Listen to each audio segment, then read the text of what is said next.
Hey y'all, so let's talk about some stories for today. It is Thursday, December 18th, 2025. Christmas is a week away, and we are on the verge of what people are calling Trump Epstein Day or Epstein file release day or something like that. And what that entails is that there was a law passed in Congress to compel the Justice Department to release its files on the Epstein case.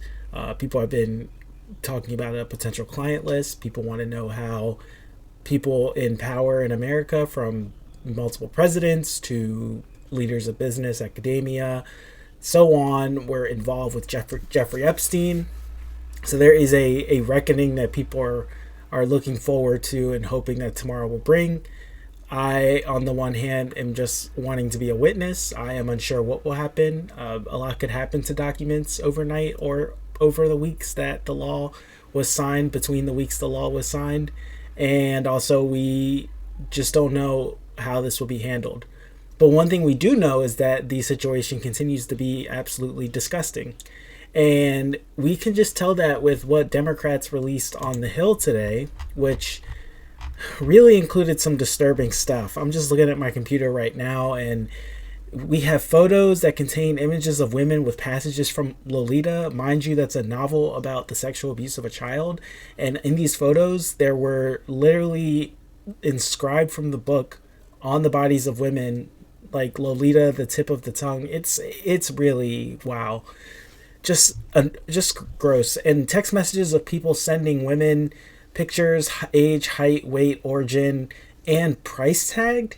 I mean, this is it's a market of sex pestery, and it's global in that there were undated ID cards and passports for women from multiple countries: Ukraine, Russia, Italy, and they were all tied to Epstein's network. And then the New York Times comes out with this investigation just talking about how close the current president was with Jeffrey Epstein, and it interviewed 30 plus former Epstein employees, victims, and associates. Epstein called Trump his closest friend for 10 years, and that they would talk on the phone all the time. Apparently, Epstein would put his phone on speaker and have these vulgar, sexualized conversations so that the women working for him could hear it. One of the more grotesque things was that women were bussed there, and Epstein and Trump would strategically partner with modeling organizations to gain access to these women. And they were told to dress sexy to go to these parties. At one point, a 14-year-old was at one of these parties, and her mother had to shield her from men offering her champagne. And Marla Maples allegedly said that she told the mom says Maples told her to keep these men away from this 14-year-old. 14. It is so gross. And anyone who has a sister, a daughter, or just any woman in their life that they love, it really should make us sit and reflect. What is it like if you're a man and you have no idea what it's like? What is it like to be a woman in this world, where men are commodifying and selling you and trying to just objectify you as soon as puberty hits? That is gross. But so many women have learned to become accustomed to it and know that it happens and survive it. I know something my mom always talked about with my sister, and I was there as a little brother, was just about how women learn to grow up as soon as they start developing, where boys are still just learning how to try to use their deep voices and counting their chin hairs. Women are being ogled and looked at by men in the most disgusting and like they're meat. And some of these women felt as if they were meat. They would be invited to parties where none of the women knew each other, but all the men knew each other, and it was very clear what was happening. Yuck.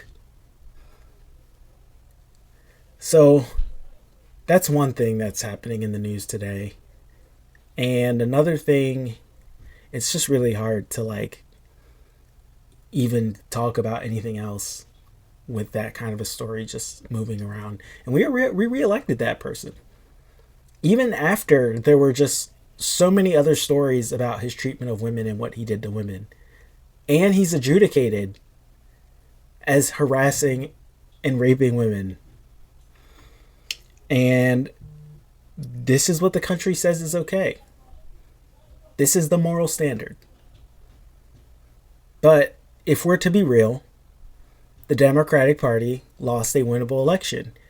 And there's news today from Greg Sargent at the New Republic that there is a report about the Future Forward PAC that is not going to come out because it might shed light on Democratic strategy. One of them being failure to use the internet in its capacity and to outreach to non-white voters, non-white young voters, and that helped tank the Kamala campaign.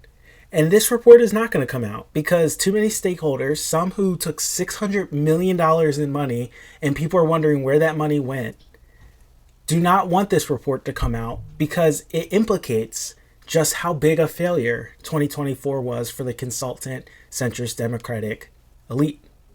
And this election was so consequential for so many people. There is stories in Mother Jones right now about a reporter who was in Memphis with undocumented and documented citizens of color who are just living in a police state, even more of one than existed before, and have to keep the lights off in their house and stay quiet sometimes when police come around because they're afraid of raids and afraid of being surveilled. And there were a lot of undocumented people here all throughout the country's history. Immigration has never been a clean if or clean cut, you know what I mean. And the Democrats don't want this report. They don't want transparency. For a party that has Democratic in their name, they're pretty much not acting Democratic. And that's because of a certain class of people, DC brain, strategist brain, not realizing they're listening to focus groups of people regurgitating Fox News talking points, willing to take the imagination away from young people outspoken about human rights. And then they allow for a sex pest to get reelected in 2025. It is astonishing because when you think you're the smartest person in the world, you end up being very dumb. We have a now Trump Kennedy Center. I don't know how that's going to work because I thought Congress could name these things, but that is what the committee decided on, to put Trump's name in front of the Kennedy Center. And we also have some interesting activity on the coast of Venezuela. Hopefully that doesn't turn into a wider humanitarian catastrophe. 2024 was a big year, and the people who lost that year because of a lack of imaginative politics, for not listening to people directly impacted by this anti-democratic, racist, sexist, queerphobic, religious, bigoted resurgence in our country, because they were so fixated on keeping it the way that they always knew and trying to create a reality that only Trump broke, but wasn't reflective of all the problems that Trump just is a symptom of. Well, they lost 2024 and somehow still have larger microphones than many. And we are now sitting here about to go into a 2026 midterm, and the Democratic Party is fractured over what will happen next. Who will they listen to next? And I don't have the answers. I am, again, just a witness, just watching as historical forces blow by us. But I will say that this Epstein revelations, if there is not some sort of cultural turn that happens from this, then we should be really ashamed of ourselves. And maybe there won't be, because humanity is often grotesque, disappointing, and full of contradictions. But a 14-year-old at a party with grown men being offered champagne by them, disgusting. Please subscribe, follow, like stewonthis.com. We're running a holiday discount, 30% off for a full year subscription. Paid subscribers get access to the full archive. They get access to the second half of the daily newsletter, where I'm a little bit more candid and meta about the kind of news or discussion I'm leading in the first part of the newsletter. And just please continue to be kind. Continue to love the people that you love. Tell them that you love them. Life is not guaranteed. And good Lord. Good Lord. For all my non religious people are, goodness gracious.